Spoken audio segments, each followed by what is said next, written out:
I'm back, React Summit Amsterdam, and today I have someone from Holland itself, Ives, here for all of you. And so, Ives, I'm pronouncing your name properly. Yep. Amazing. I've been calling him Ives the whole time, just like chives, and I think that's been definitely very wrong. And so, Ives is the proper way to pronounce your name. It's fine. My name is not Dutch, so I'm used to any kind of pronunciation. It can be Yves, it can be Ives, it can be Ives, doesn't really matter. Amazing, but I want to make sure I get it right at least. Like essentially naming things is difficult and pronouncing them is even harder. And so, Sure. I want to make sure I get it right. But yeah, it's amazing to see you. I actually had him, he's actually in the B-roll footage of all the other Amsterdam videos, like about 3 months ago when I last saw you at basically React Live Amsterdam, and that was so much fun. I was there with my good friend Siddharth. I love Siddharth, and he's also a good friend of yours. Mm-hmm. I think, did he work with you? Yeah. Amazing. Yeah. He's so talented. And so he is. Yeah, you just get all the talent over there. Mm-hmm. But yeah, I guess tell me more about yourself. So you work at CodeSandbox. You're a co-founder there. Yep. Yeah. So, well, my name is Ives. I work at CodeSandbox, and CodeSandbox started initially as a side project in 2017 when we were still students. And over time, it has grown and grown and grown. And now it's a real company since, I guess, 2019, and we've grown a team now around it, and we're now, how big are we? 27 people. Wow. But it started really as something that I wanted to solve a problem. Like, I was working as a developer at an auction website, and I noticed I was on vacation at some point, and I got questions from my coworkers about pieces of code, and I couldn't really answer their question because I didn't have my laptop with me. Oh, wow. And so that's when the idea came up that it would be interesting to have a development environment available everywhere. And that is also what CodeSandbox is. CodeSandbox is an online code editor, which allows you really to write code in the browser, but also in VS Code. The nice thing is you always get a link, and you can share that link with other people, and they will be able to see what you're working on. And if they want to make a change to it, they can fork it, and then they can make their own version. Amazing. Yeah. Amazing. And it's actually been so lovely because today here at the conference, we've actually seen people demoing off CodeSandbox itself. Like, CodeSandbox has been on the screen quite a bit in people's demos and people's talks and everything. And I'm curious, like for you, like how does it feel seeing CodeSandbox up on stage like that? Well, I don't know how it is to have children, but I guess it would feel like you see your child performing on stage. Like whenever I'm in the crowd and I see them use CodeSandbox, I get this irrational fear that everything on CodeSandbox goes down and that their talks now stops because CodeSandbox doesn't work. And I guess everyone will have that when they are building something and people use it. But at the same time, I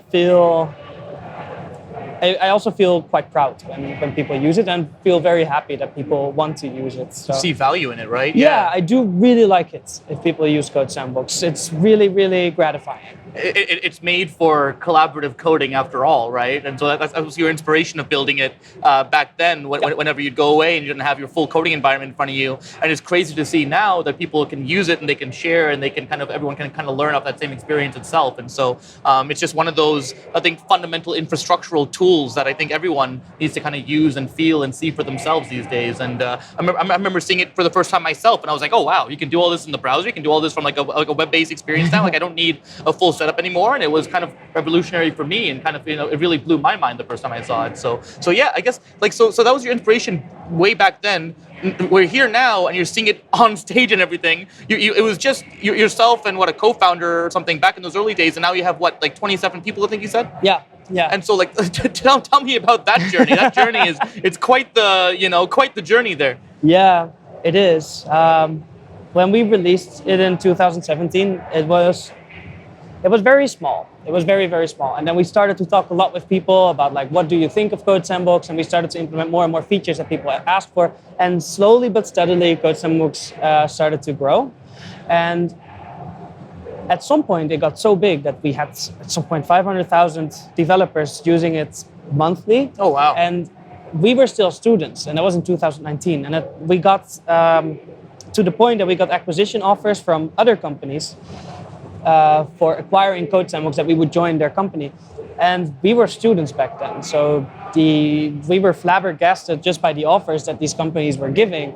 And we started to really think, like, okay, we are now almost working full time on CodeSandbox. Now it has grown so much, and now we're getting these acquisition offers. We need to make a decision, and it was either we go build CodeSandbox ourselves, we're going to build our own version, we're going to work on it full time, or we're going to keep it as a side project, or we are going to get acquired. And initially we said it makes most sense to get acquired by a company that we really respect, because we are first-time founders. You learn a lot from these founders, and together you're probably stronger than if you work on your own.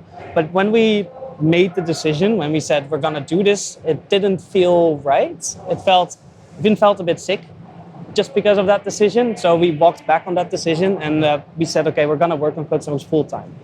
And the decision was to work on CodeSandbox full time, but we didn't know whether we were going to raise yet or whether we were going to bootstrap. I was going to ask you, 500,000 developers using your platform. I'm assuming your platform isn't cheap to run. I mean, like just the infrastructure costs and everything. It was pretty cost effective to run back then. Yeah, because we were essentially running everything in the browser. Okay. So we had one Elixir API server, which Elixir is really great at scaling. Yeah. We use Postgres, also really great at scaling. And we just had a very thick client. The client did a lot of computation. Gotcha. And that was served by Cloudflare, so we did have a huge bandwidth, but Cloudflare was able to eat that all up. Absorb it. Yeah. And so we were paying like $40 a month. Wow. At that time. Yeah. Wow. Okay. That's that made it much. That makes it much cheaper, in and right? of itself. Yeah. It just goes to show how it's pretty amazing, all these different technologies, and how you can use them to, even with a budget of $40 a month, you can build something. 500,000 developers is a lot of people. Yeah. Right. I think it's definitely the case where we were very focused on keeping it simple. Yeah. I didn't want to get very complicated in the tech. We didn't have microservices. We just had one monolith. Okay, we did have one microservice. Okay, one monolith with one microservice, and that was it. And it worked out well. That's awesome. And so you made the decision to bootstrap. No. No. You made the decision to raise. Yeah. Okay. Yeah. We made the decision in the end to raise. We were already used by a lot of tech companies as well. And because of that, we knew a couple tech founders. And we asked those tech founders, hey, could you give us an intro to your VCs? And they were excited to give that intro, and they gave a really warm intro because they were using CodeSandbox as well. And that was really beneficial for us. And because of that, we got in contact with a VC, which I find it a very great VC. And we raised our Series Seed from them. And that's suddenly that was in 2019, and that's when we really started growing CodeSandbox from 2 people to 3 people to 8 people. Wow. And that was quite a shift. Initially, it was very focused. It was 100% product, what we did initially, like 100% coding. Now it suddenly went to setting goals. Well, I was going to ask you, because like essentially for myself, like I've been doing software for about 20 years, and I've had companies of my own between the Guild is now my third startup, but it's my first time fundraising. And I remember my very first company 14 years ago, like something like that, 12, 14 years ago, something like that. It was my first experience kind of learning all those skills, and kind of like how do you manage people, like how do you do budgeting, like how do you do all the admin overhead, how do you do marketing, et cetera, et cetera, et cetera. I'm curious for yourself, because it sounds like maybe you're in a similar boat where you're coming from more of a development background, and you had to kind of acquire a lot of these skills and learn them on the fly. I mean, fundraising in and of itself is difficult. Yeah. It's like I'm not sure about you, but my brain just doesn't work in that way. And so trying to make my brain work in that way to get to the goal so I can do more coding, is kind of the challenge. Was this a similar story for you? Yeah, it kind of was. It was uncomfortable. It was many skills that I didn't have, and I had to learn on the fly.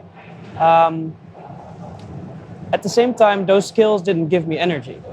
Doing those things didn't give me energy. And it took me a while to find a good balance between coding, which gives me energy, without blocking the team, and doing the things that is also needed to really run a company. Yeah. And, at some point, my co-founder and we found a really great way to complement each other, where I'm a just one big mess. I'm very chaotic. I don't do anything according to a schedule. Whereas my co-founder, he's super structured.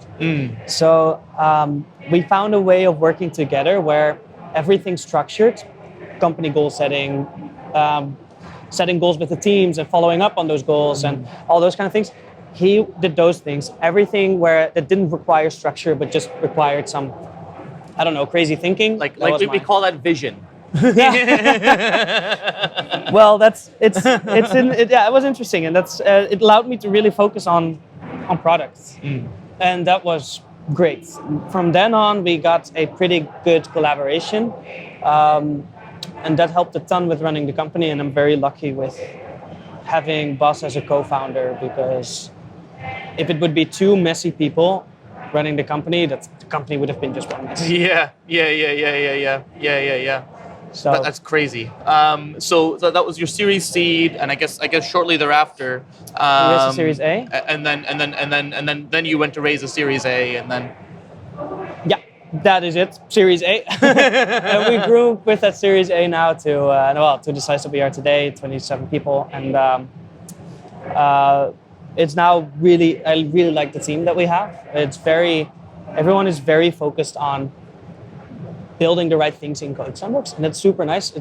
We also started working with a new way of working where you have different product teams and they all have a focus. So one could be developer collaboration, the other focus could be developer productivity when it comes to workflow. And then that team is very multi-structured, so you have back-end engineer, front-end engineer. Essentially, the goal of the team is that they don't have to ask other teams to, and then they on their own need to decide what they need to do to get to those goals, and because of that, they have a lot of ownership. Right. Yeah. That is something that I find very exciting, because we have a team that can handle that kind of ownership. And that's great. Yeah, like this is a topic that I've spoken about in the past, which is it's a balance of centralization and decentralization, trying to enable those teams to move fast and make their own decisions by co-locating the decision making essentially with the problem. Yes. And that co-location enables them to move fast instead of seeking direction, essentially just seek a decision, and that enables them to move fast and actually get things done faster through decentralization and through that structuring. So it's actually amazing to hear that it's working out for you as well. Yeah, I think that decentralization, by giving people ownership of I think you get better results, because let's say you have a completely alternative way. You have 3 product teams and they always have to ask the head of product, is this the right decision? That head of product now has to shift focus between 3 different product focuses. Probably because of this won't make the best decision, because you can't really fully focus on something. Or it's going to take a lot of meetings, right? Which is going to slow things down again, right? Which is going to slow things down, and then also exactly. That's what I wanted to say. It's slowing things down. Like the teams, you have to wait for. I can read his mind now. Well, I think it's I think a lot of teams it's just like coding in Erlang with actor-based concurrency. If you have to keep querying state in separate actors as opposed to keeping the state that is reliant within the same actor local to that, you can kind of get things done a bit more efficiently as well, right? Absolutely. Yeah. Absolutely. Yeah, and it's also. And then it's as a founder or as a product, I don't know, it's a product person, it's your job not to finally make the decisions. And sure, there will be decisions that you will have to make which are very high level, and then you have to make those decisions. But your primary job is to give as much context as possible to really be clear on the expectations, like what are our goals, what are our values, what do we want to achieve in this quarter, and what do we want to achieve in this year, and what do we want to achieve in 3 years, so that people have the context to make decisions on their own, and that everyone, when they make decisions, they all go in the same direction. Yeah, that's your primary job, and it's very different from coding. And it's very tempting to, when you think about a product space, like you think about the product problem, that you think about the problem itself and that you want to fix it yourself, and you want to go. And that's something that it's my little thing that I still sometimes do. Like when people come forward with a problem and I really want to think about that problem, it's best, of course, not to think about the problem, but I do. But when I do, I always say to myself that when I'm going to think about the solution, I'm going to do it together with the person that is asking. Right. I like that. Yeah, so that I'm not going off on my own and then say you should do it this way, and that's definitely going to create an imbalance, and the other person will not feel like they really. I really like that. That's something I might just have to steal and claim it's my own idea. so it's my way of coping. I won't be working on the solution with Ives on that one. Yeah. No, I'm just kidding. I really like that idea. That's actually a really good tip there. Yeah.